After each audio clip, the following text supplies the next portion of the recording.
So what we're going to do, since you guys were so cool, we're going to kind of turn this into a drinking game. So Digi has brought some booze with him. We're going to kind of pass some of it out as much as we can. Every time I say the word you have to drink. And I say a lot. Do you want to just like pass them around? But you can just, alcohol kills all the germs, so whoever has it, you just keep passing. Whoever has it, when I say you have to drink.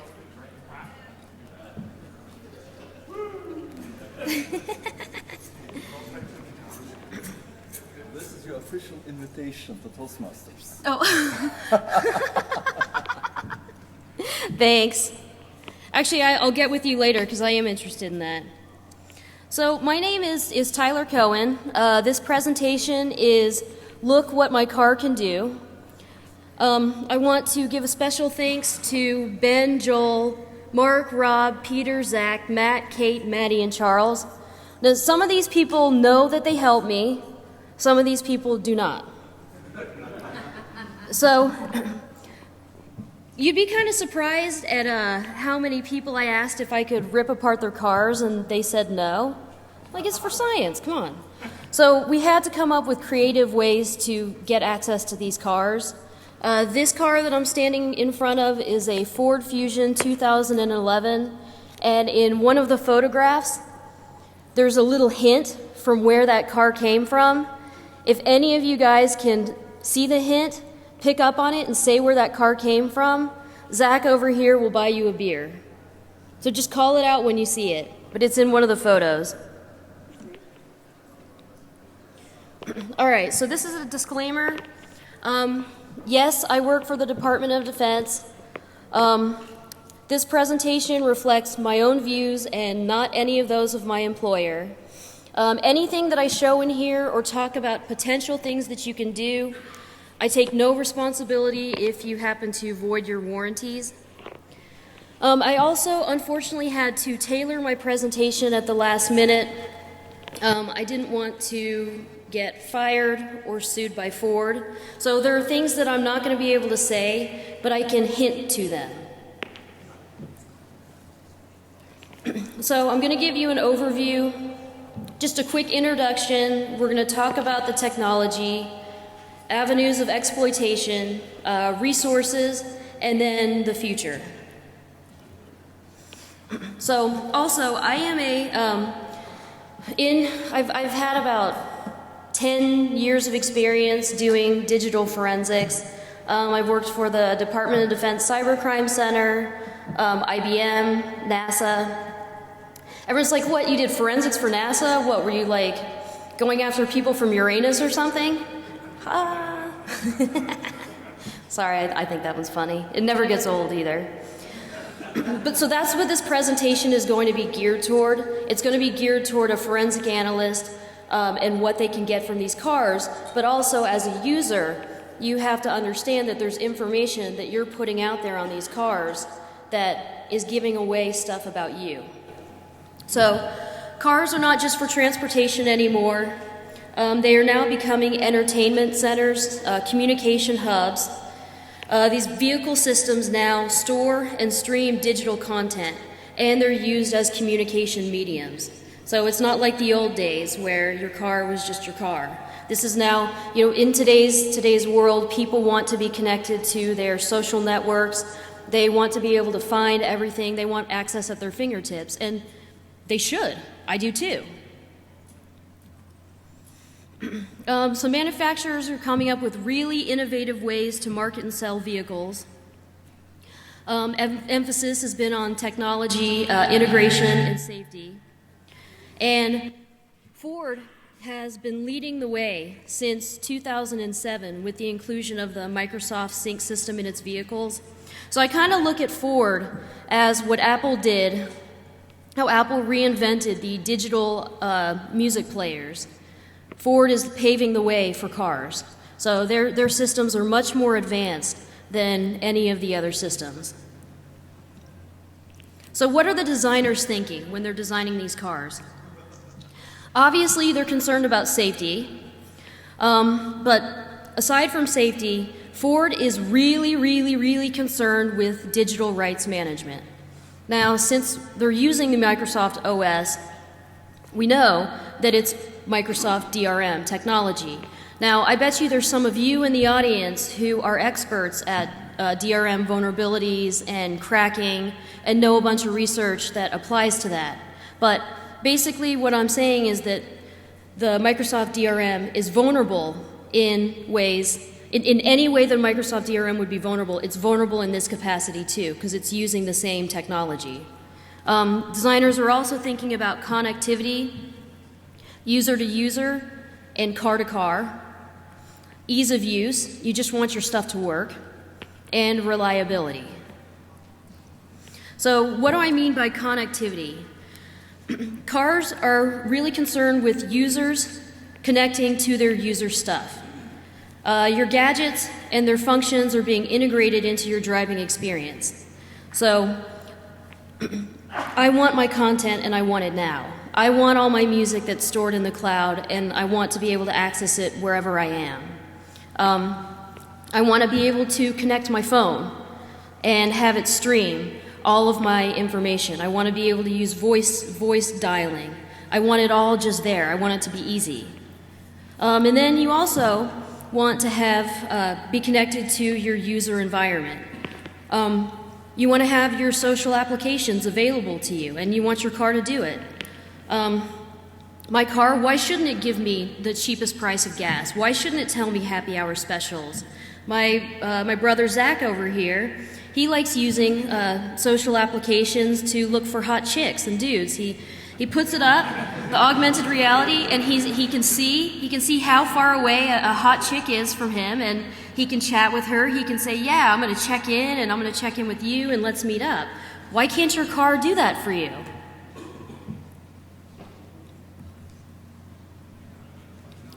Ease of use, your stuff should just work. I mean, most of us are pretty lazy. We just want our stuff to work. We buy it, we spend a lot of money. There shouldn't be any issues. So the car companies are moving toward driving, not interfering with your social life, and things just working. That means more automation, more integration, and more interoperability. That's a tough word. Well, what? Yeah, exactly. Exactly. So what does that mean for us? Well, the more automation, what is that? That means the more vulnerabilities and more vectors of attack. So these are things that I want us to just kind of be keeping in our minds. Reliability, again, things should just work. There have been some complaints with the Ford systems that I've been reading on the forums and then from people who actually have these cars. There's complaints that the car entertainment system reboots while driving, which is kind of a problem. Actually, not all of it, as you're going to see in a second. Not all of it is. Changing songs shouldn't take 15 seconds, and stored data should be accurate. I know that you guys are all familiar with that story. I don't know if it's a true story or not, but woman was using her GPS data, and it essentially told her to drive off a cliff, so she did, and she died. I don't know if that's true or not, but basically you want your data to be accurate, so stuff like that doesn't happen. All right, so what are users thinking? They're thinking we want safety, again, ease of use, and connectivity. Something that they should be thinking about is confidentiality of their data. There's a lot of data that I'm going to show you is actually stored on these devices. They need to be thinking of, a friend could come into their car and get their data if they have devices set up for that. These devices have remote access now. They have wireless on them. There's Bluetooth. Or a forensic analyst, could come and get your data. So they really need to be cognizant of what's being put on there. So, if there's photographs or things on there that you don't want to be found, just don't put them on there. I mean, simple as that. What are hackers thinking? Well, what do hackers do? They make something do what it's not meant to do. So some things that have actually happened, some things that are going to be happening probably in the future, controlling the car remotely.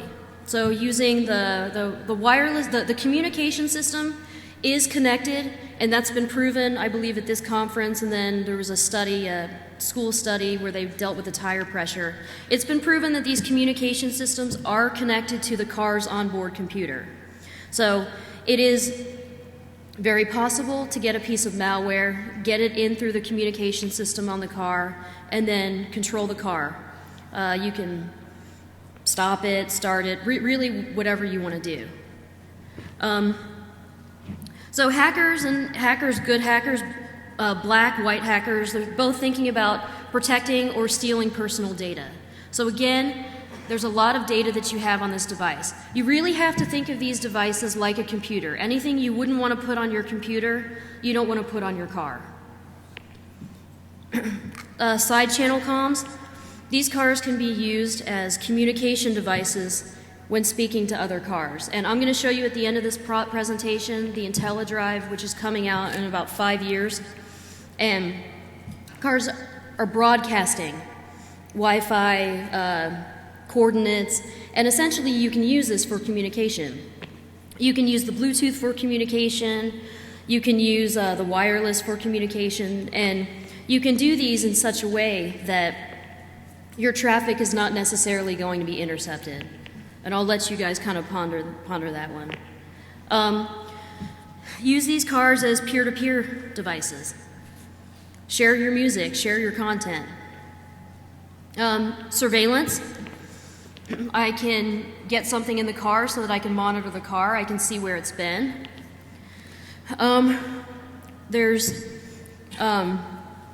So that's surveillance, or again, just using it like Zach's going to do to just find hot chicks.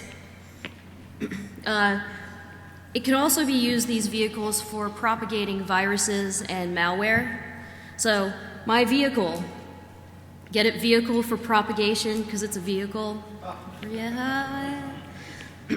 So you can use this car, and this car can actually be a virus that is infecting other cars as I drive past it.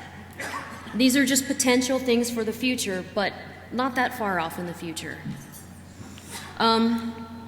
And then forensics, which is where I kind of come into this, and that's where the rest of this presentation is going to kind of go. Oh, and if anyone has any questions, please just jump in.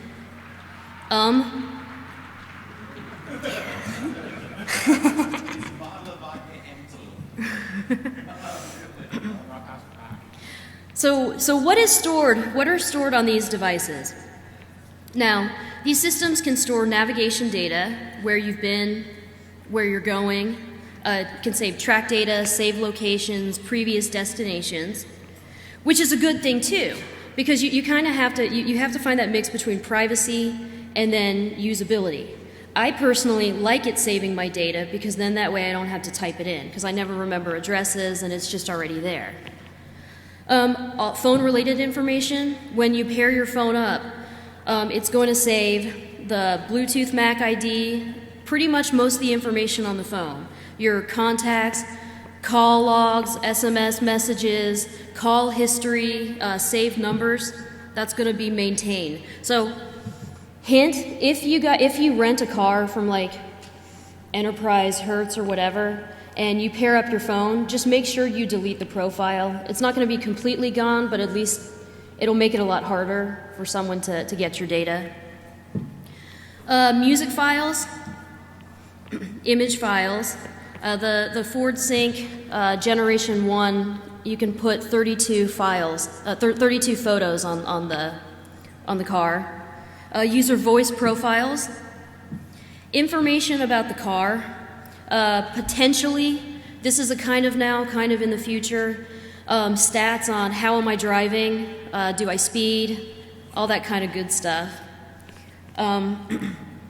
Previously connected USB devices, wireless access points, where you've been with the wireless, and then in the future, like I said, the driving habits. And if anyone can think of more that I missed out, just let me know after, because there's a ton of data that's contained in those cars. Okay, so as a forensic examiner, why would I care about photos or songs? Well, these photos. Oh, sorry. By the way, Zach, I rated your music collection. You don't mind that I borrowed your Ace of Base, do you? All right. So you think that that's just a MP3 file of Ace of Base? It's not. It's tagged with Zach's ways to pick up hot chicks. Just a regular photograph. By the way, is that the cutest dog you've ever seen in the world? Yeah, he is. Like his little mohawk, baby. So that's a stagged photo as well. So, or child porn images, malware, really anything that you want to hide in there, because if you upload any one of these files, whether it's stagged or you've manipulated it, as long as the header and footer are going to match, the car's gonna accept it in, so you can use it as storage. All right, so these are two pictures of vehicles. They're embedded, fully integrated systems with the vehicles. There's two different styles that I'm showing you right now in the first generation. The first is a Ford Fusion 2011 without the navigation system. So you can see it's just kind of got the little teeny faceplate on the radio. And then you've got the full navigation system. Now, the navigation system gives you the ability to store data. Without the navigation system, the only way you have the ability to store data is on the flash ROM chip in the sync module, which I'm going to get to a little bit later. But that's kind of what they look like. That's, I think, a Ford Edge 2011. Excuse me? Yes? Florida? You said if we figured out where the car is from, we get beer? Oh, no. It's much more subtle, and it's later in the presentation. But you know this free beer means you have to sit and talk with Zach for a while, but maybe he'll go over his rules of finding hot chicks. So the first generation, Ford started doing this in 2007, and the first generation is to 2011-ish, maybe 2012-ish, because some cars still have this, some cars are moving on to the second generation. Now, there are two separate components. Yes?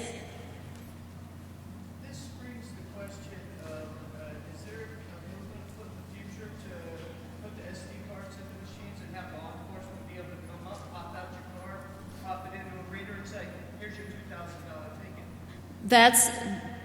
There is that potential, but that's coming up in the end of the presentation. That's Gen 2. So this is still the Gen 1. But, so it has separate components on the head unit. So you have I'll get deeper into that. It's got storage. It's got a hard drive in it. The second generation, some of the 2011s already have it, but it's really going to be the 2012s and 13s and up.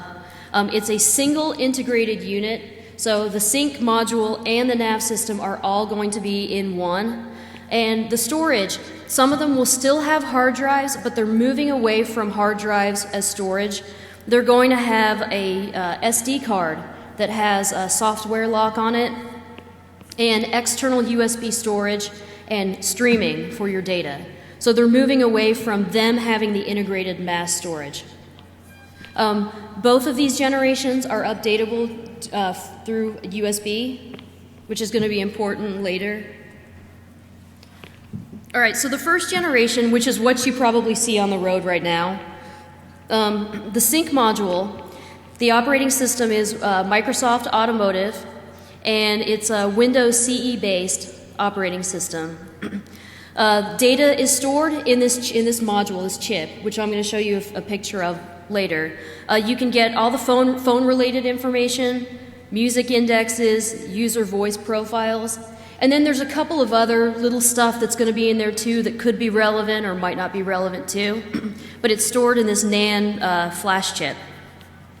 The head unit, which is the nav system, it's got the operating system, it's Clarion VxWorks, and the way that we first found out that there were two different operating systems on the nav and on the sync module, we took the sync module out of the car, and the navigation system still worked. And we're like, huh.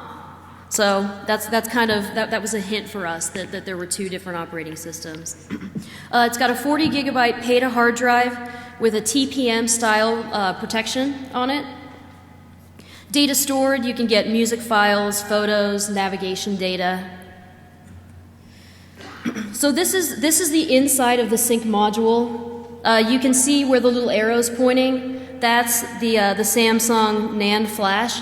Now, when you open these up, it doesn't mean that in every car you're going to have a Samsung NAND flash. It could be a different manufacturer. It just kind of depends on where that car was built.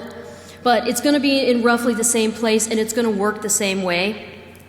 So, again, this is going to contain the Microsoft operating system, previously paired Bluetooth information, contacts, call logs, SMS messages, phone history, saved numbers.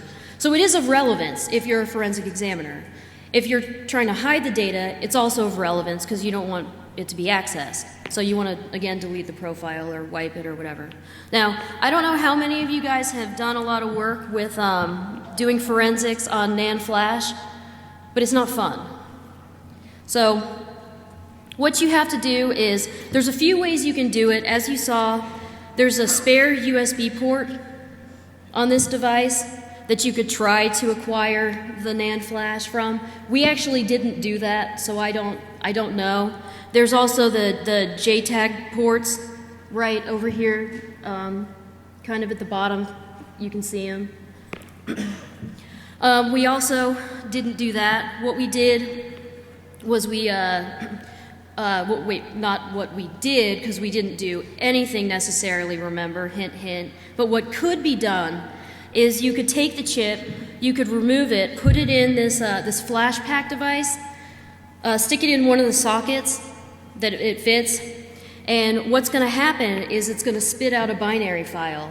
And for those of you who have done any forensics on the NAND flash, it's kind of a pain, because the way that it works is you have the wear leveling, which is going to be different for each chip manufacturer, but you can still figure it out. So for this one, you have every sector on the flash can be written over only 10,000 times. So what's going to happen is you're not going to have consecutive sectors. And there's going to be, I always forget if it's a 4K chunk or if it's a 16K chunk that has a numbering sequence. So it's numbered, a chunk right in front of each sector that tells you where that sector goes. So what you have to do is you have to get this binary file out of this thing, and you have to manually remove those chunks that tell you the number of where each chunk is, reorder them, and then you can pop it into any forensic tool. It'll just be a regular raw DD image file. So that's how you have to do it. Maybe it sounds complicated to you, maybe for some of you it doesn't, but it's really not that difficult. It sounds a lot worse than it is, so it is doable. So removing the sync module, I had a lot of other pictures. I mean, we just tore these cars apart. And this one, actually, I got permission. My good friend Ben, who I wish he was here, when I asked him if I could tear apart his car, he not only said, yeah, of course, he said, I'll help you. So he did. And this is a Ford Edge 2010. The Ford Sync module is located behind the center console. Really easy to get to. It's just held in place with clips. And then there's 4 screws, and you just remove it. And then you take the faceplate off, and then you have access to what I saw. Oh, one thing quickly.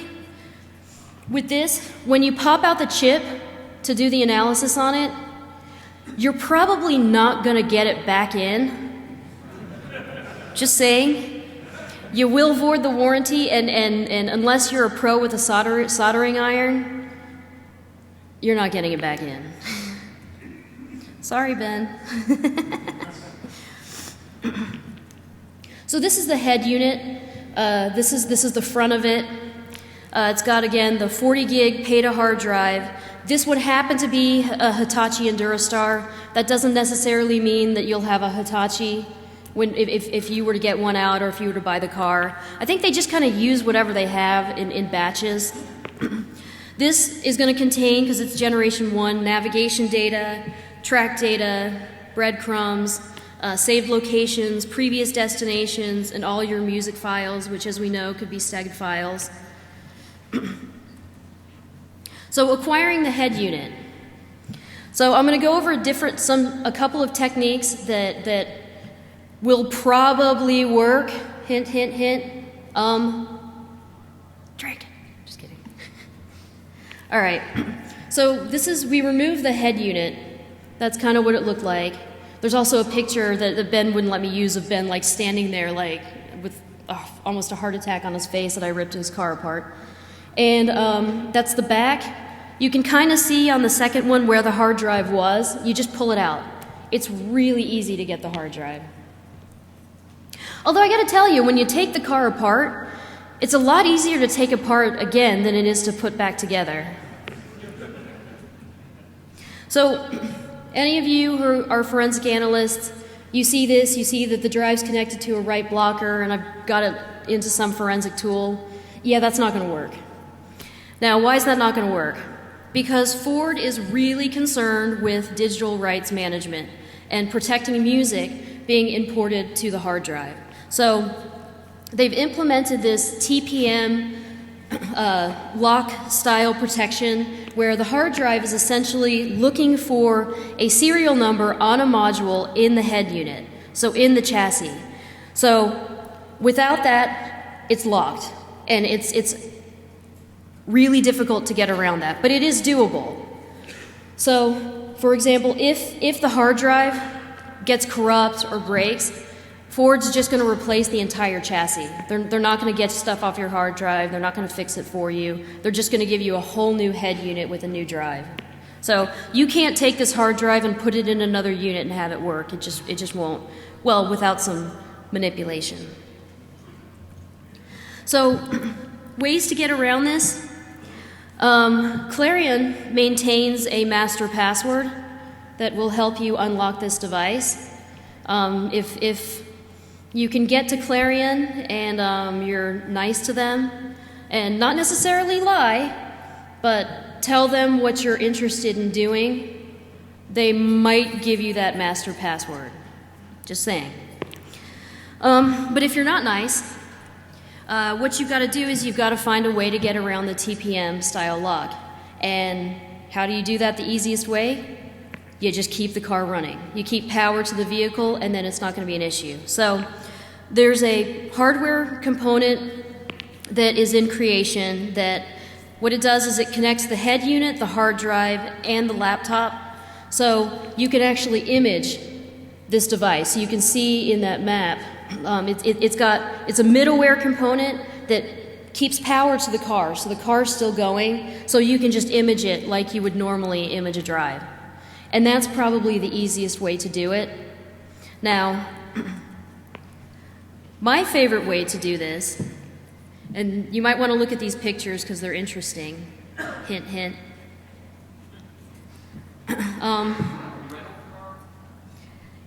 Maybe. Why do you say that?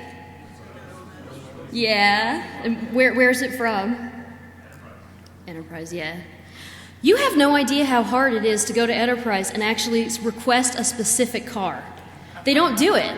I mean, it took a lot of social engineering to just be nice and friendly and say, you know, I really am trying to buy this car, but I want to test it first, you know. And the woman was so nice. She kept the car for me, hid the key in the fridge so no one else would get that car, and it was nice. I appreciated that. I actually thanked her in the beginning. So this is a way that actually is probably might be your easiest bet. This is exploiting the update process. So you go to the Ford website, you update the latest file, and you put it on your USB stick, and then you stick it in the car, and you go through this update process that you can see that we're doing right here. And it's a cab file. Now, if you were able to get some code into this cab file and still make it readable as a cab file, you would be able to put software on the device that would allow you to exfil a drive through Bluetooth or through the wireless. So I don't want to call it malware because it's not necessarily malware, because the purpose of it is different. All right, it's malware, whatever. Whatever, you know what?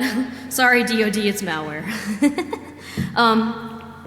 You can exploit this update process, customize this cab file, put your malware on there that will then allow you to exploit the Bluetooth and use it to image your file.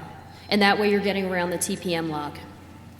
Now this way is kind of cool too. There's a guy in Florida, kind of a bit of a hermit, ecoastal.com. And what he's done is he's created some hardware that you put on the back. It puts the system into a CAN diagnostic mode. And what he does is he flashes the radio with predefined options. So again, you could use this method. You could flash the radio with these predefined options, and some of those options you put on are, again, malware that allow you to access the car. And I'm saying this because this is what a forensic analyst would do, but keep in mind that these are also things that someone with not so good intentions could do as well. So they could put stuff so they could constantly get access to your car. Would it be possible to flash the BIOS on the hard drive itself to remove the check and serial number? I don't know. We haven't tried that. It could be something worth trying. So the second generation. So the second generation is going to be a little bit different. It's going to be a single integrated component. So the Microsoft Sync chip is going to be in the head unit. And they're getting away from the Clarion VxWorks, and the operating system for the nav unit and for the chip is going to be Microsoft Office, and again, Windows CE based. So again, exploits that were going to work against Windows CE might work against this as well. They're moving away from having a hard drive. They're moving toward having all of their storage be an external USB drive or an SD card. And the SD card has a software lock protection on it. I haven't been able to get one yet, but I'm going to get one and play around with that. How come no one's drinking? I just said come on. Damn it. So they're also, they have a full suite of wireless products. You can turn your car into a wireless hotspot. You can connect to any wireless network that you want. Again, that information is going to be stored in the chip. So that's information that you can get access to as well. Software locked. Yeah, drink. How come no one's a drink? Someone drink. Saw you drink, all right. All right, so this is the second generation 2012 Ford Explorer with the second generation system, and I thought that I was being a master social engineer here. I thought I was being so smart. So we dress up, we go to the Ford dealer, and I start asking him all kinds of questions, pretending like I'm going to buy the car, and ask if I can take pictures of stuff so that I could show you guys what's going to be there. And I should have known that the true social engineer masters are car salesmen, because if my husband hadn't been there with me, I would have walked out with that car and an $800 car payment because my car is still in a lease. Yeah, they're like, what can I do to get you in this car today? And I've got stars. I'm like, anything. Yeah, but that car is really nice, really nice. So again, this includes the SD card in the center console. You can see it. This is the Ford Explorer 2012, or was this the F-150? The Explorer, okay. It's got two USB ports. Oh, that's important to note too. The USB ports are not connected to the head unit, the hard drive. So you can stream stuff from it, but you can't use them as points of doing a forensic acquisition. And this is important to note too. The only way that you can get information onto the hard drive, the photos, currently is through the CD. But then again, using some of these methods that I spoke about are ways of cracking that so that you can get your music on there through Bluetooth, through wireless, if you put that piece of malware on there using those other methods. Logic would assume this all still hooked into a CAN bus network. It is. Yeah, that's a shame. Yeah, it is. What was the question? Can you say that loud? Was, is it hooked into the core CAN bus network? It is. Ford has attempted to firewall it off, but and I'm saying Ford is really leading this. They've really thought of a lot of things, but GM hasn't, Dodge hasn't, and as pretty much everyone in this audience knows, you can find ways to get around a firewall, but at least they're making an effort. So you can see on this SD card case, this contains the maps. It says on there, this card is write protected. It can't be used in any other system. So that just kind of shows you also it's software protected. But then I had my boy, like, there is no information about this stuff on the internet. There just really isn't. So we had to do a lot of work. And Ford dealers know nothing about this because they ship out the systems to Clarion or to some other radio manufacturer, and they just bring them back. Like, no one fixes them. So I had to work my way through Ford dealer to a radio manufacturer to Clarion and to Ford finally, and the Ford engineer. So there wasn't a lot of information out there. So anyway, so this is the plastic case that comes with it. It's your maps. I think you can see that when the card is not in, the navigation system will just not work. So you have no access to your nav data. And since this is an all-in-one component, you need that SD card in there. So I think one of these is a SD card fault. You need to insert it, and then the other one says it's now enabled so it can work. This is kind of an okay picture. I mean, the guy was like standing over me, like telling me all the options on the car. So I'm like sitting here drooling while Matt's like trying to lean over me to like take photos. So this is just showing you what it looks like, the second generation. The wireless and internet is what I was most interested in. So you see, you've got your Wi-Fi settings, USB mobile broadband, Bluetooth, and then the prioritize connection methods. So you have a lot of options here. Oh, it even has a nice little map that kind of shows you what you can do too. And then here, this is just to show you the wireless options. You can go to Starbucks and get on their network, and I don't know, I mean, I guess this really means you could really do war driving because you're in your car and you're driving. Hey, I think I'm funny, you know. So, again, I haven't done a ton with the wireless, but I will tell you that most of the wireless hacks that you've seen at this conference, that you know about, that you've researched about, they're going to work here. So, again, what my concern is I saw this CSI episode, which is the way they did it wasn't accurate, but what they said kind of was, that they had a hacker who wirelessly got into a car, and he was able to make the car drive to some location that a guy ended up getting murdered at, or something crazy like that. But there are ways to get in wirelessly to the car and eventually control the car, as these young gentlemen will probably be talking about later today at 3. So just kind of be thinking about that. So what's the future? So future integration. One thing that I'm kind of interested in, and I'm sure is going to happen, is what I had told you, what I had mentioned before, using your car itself as a virus. Whether you send the virus out over wireless, Bluetooth, or this new IntelliDrive that I'm going to show you, or various other methods. I mean, it's kind of cool, but it's kind of scary too. I mean, you could set up some kind of hotspot and have someone drive by and their car just shuts down. And using the car as a communication channel. Say 10 minutes? Wow, all right. Say I had something that I had to talk to Matt about, and I didn't want for Zane to be able to read it. So I use my car and his car, and we communicate on a protocol that Zane might not be looking for.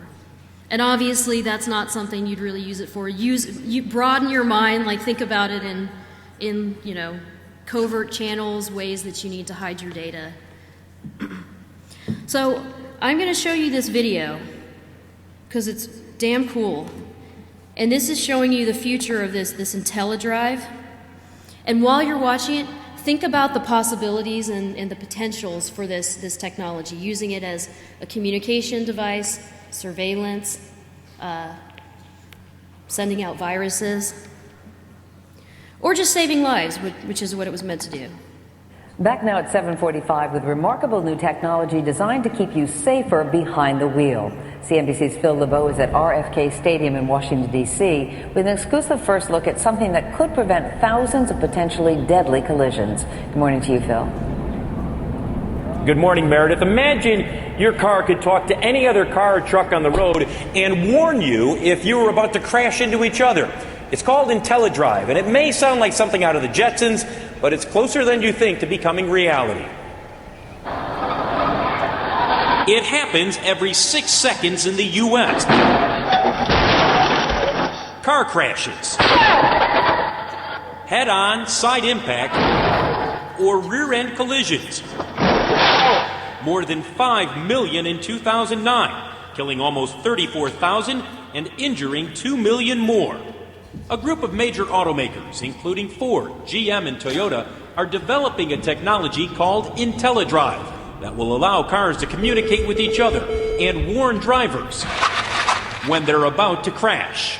We feel that the IntelliDrive program, fully implemented, can save up to 80% of traffic accidents for non-impaired drivers. Here's how it works. Using GPS transmitters and Wi-Fi, cars constantly send out signals with their location and speed. So a driver about to be broadsided at an intersection would be warned to hit the brakes and avoid a collision. We want it to be like a vigilant co-pilot that they have with them all the time. We tested the technology with engineers from Ford, first at a blind intersection. Looks like it's safe for me to go, so at this point I'm going to accelerate. Whoa! Not a good idea. And attempting to change lanes. With this system, it warns you if you're going to lane change into another car. So here's an example. And right there, the system warns me that in the lane right next to me, there was a car that I would have hit. With technology that helps prevent rollovers and drifting across lanes, cars are already doing some of the thinking for you. And Google is testing a car that does the driving for you. It's possible that someday cars will drive themselves like the space vehicles on the Jetsons. Hey, looks like an opening overhead. Until that day, IntelliDrive will make a big impact on safety. I think this has huge potential to reduce crashes on our freeways. And save lives. And save lives, which is really the ultimate goal. So when might we see IntelliDrive in all new cars and trucks? Well, maybe 5 or 6 years down the road. It'll take the federal government some time to make the rules and mandate everything for the automakers. But make no mistake, Meredith, talking cars are coming, and it could save thousands of lives. Yeah, I love the idea. Phil LeBeau, thank you so much. All right, thank you, Meredith. So you can see where that's going, and I hope that your gears are turning. We're probably going to be presenting this at the DoD Cybercrime Conference. Maybe I might submit for ShmooCon, I don't know. But I think at those conferences we'll be able to release the tool that we were talking about through the update file that will actually enable you to get the Bluetooth back and hopefully demo it. If there's enough room to bring one of the cars in, I might try to do that too. So, does anyone have any questions?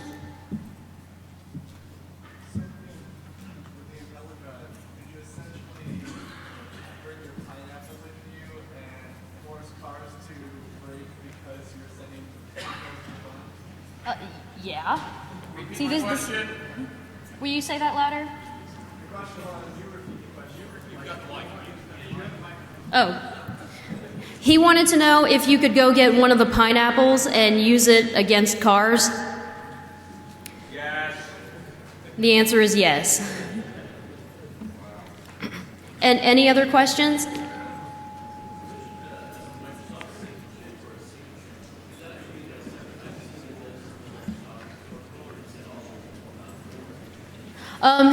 It's the operating system is on top of the chip.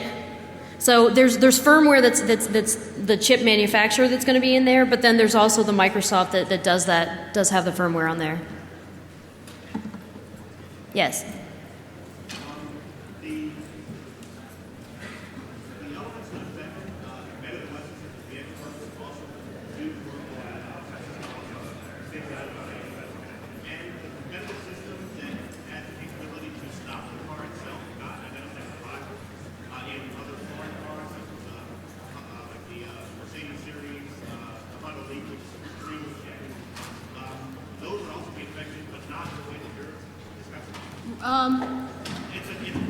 Yeah, not in the exact way, but yes, every car is affected.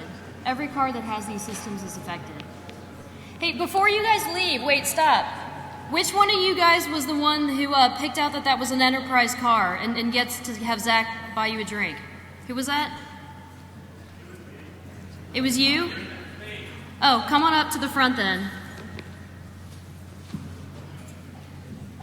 My time? 3 minutes? All right, any other questions? All right, thank you.